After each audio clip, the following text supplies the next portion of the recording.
सावित्री 2 बेटों की माँ थी। उसे इस बात पर बड़ा घमंड था। वो मानती थी कि बेटे घर की शान होते हैं। ये ले सावित्री, मिठाई खा, मेरे यहाँ पोती पैदा हुई है।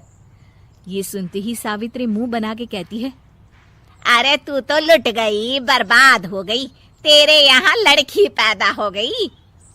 अरे तू ऐसा क्यों कह रही है? मैं तो बहुत खुश हूँ। अरे जब तेरी पोती के पीछे तुझे खर्चे पर खर्चे करने पड़ेंगे ना, तब ये तेरी सारी खुशी गम में बदल जाएगी। पहले लड़की की पढ़ाई लिखाई का खर्चा, फिर उसकी शादी का खर्चा। अरे आजकल की शादियाँ कितनी महंगी हो गई है। गहने बनाओ, लाखों रुपए पानी की तरह बह जाते हैं। लड़कियाँ तो सिर्फ खर्चा करवाने के लिए ही पैदा होती हैं।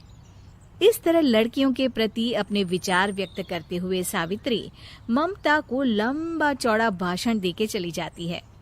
अब तो आप लोग इस कहानी में सावित्री देवी का पात्र अच्छी तरह समझ ही गए होंगे। कुछ समय बाद सावित्री की बड़ी बहू भी एक लड़की को जन्म देती है। फिर क्या था, सावित्री पूरा आसमान सर पर उठा लेती है। हे भगवान, ये तू मुझसे किस जन्म का बदला ले रहा है? अरे मैं तो मंदिर में रोज आकर तुझसे कहती तो थी कि मुझे एक पोता चाहिए, और तूने मुझे पोती दे दी।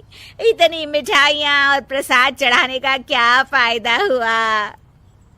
तभी सावित्री की बहू निशा कहती है, क्या माँ जी, आप भी इतनी सी बात पर नाराज हो गई हैं?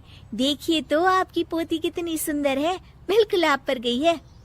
अरे चुप कर, तुझे 9 महीने इतने महंगे महंगे काजू बादाम फल फ्रूट खिलाने का फायदा क्या हुआ? मेरे तो सारे पैसे बर्बाद हो गए। ये सुन सावित्री का बड़ा बेटा अजय कहता है, माँ, तुम सिर्फ नाम के लिए 2020 में रहती हो। असल में तुम्हारा दिमाग सैकड़ों साल पुरानी सोच रखता है। आज के जमाने में लड़का और लड़की में कौन फर्क करता है? मैं तो बहुत खुश हूँ कि भगवान ने मुझे लक्ष्मी के रूप में बेटी दी है। लेकिन सावित्री पर अजय की बातों का कोई असर नहीं होता। नालायक, अपनी पत्नी की जबान बोल रहा है। मेरा बड़ा बेटा तो हाथ से गया। लेकिन सावित्री देवी हार मानने वाली नहीं थी। वो पोते की चाह में अपने छोटे बेटे विजय की शादी करवा देती है।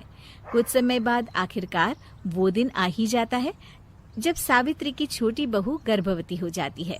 सावित्री इतनी खुश हो जाती है कि वो बच्चे के जन्म से पहले ही सारे मोहल्ले में ढिंढोरा पीटने लगती है।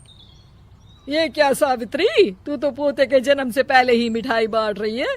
पहले पोता पैदा तो होने दे, और फिर क्या पता अगर पोते की जगह पोती पैदा हो गई तो। ये सुन सावित्री चिढ़ जाती है। अरे अपनी काली जबान मत चला। मेरी मिठाई खा के मेरा ही बुरा सोच रही है। बड़ी आई, ला मेरी मिठाई वापस कर। देख लेना, इस बार मेरे यहाँ पोता पैदा होगा, पोता। लेकिन ठीक इसका उल्टा होता है। सावित्री की छोटी बहू भी एक लड़की को जन्म देती है।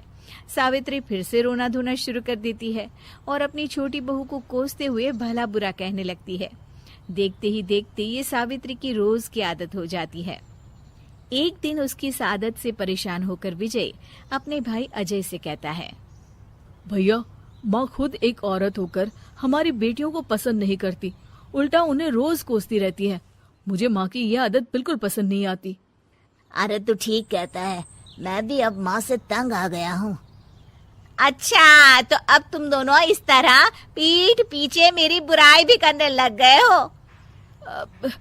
नहीं माँ, हम चाहते हैं कि घर में शांति बनी रहे। हमें हमारी बेटियाँ बहुत प्यारी है। मैं नहीं चाहता कि वह तुम्हारे ताने सुन सुन कर बड़ी हो, और इसीलिए हम दोनों ये घर छोड़कर चले जाएंगे। हाँ माँ, मैं भैया की बात से सहमत हूँ। जब तुम इस घर में अकेली रहोगी तब तुम्हें अपनों की कीमत का एहसास होगा।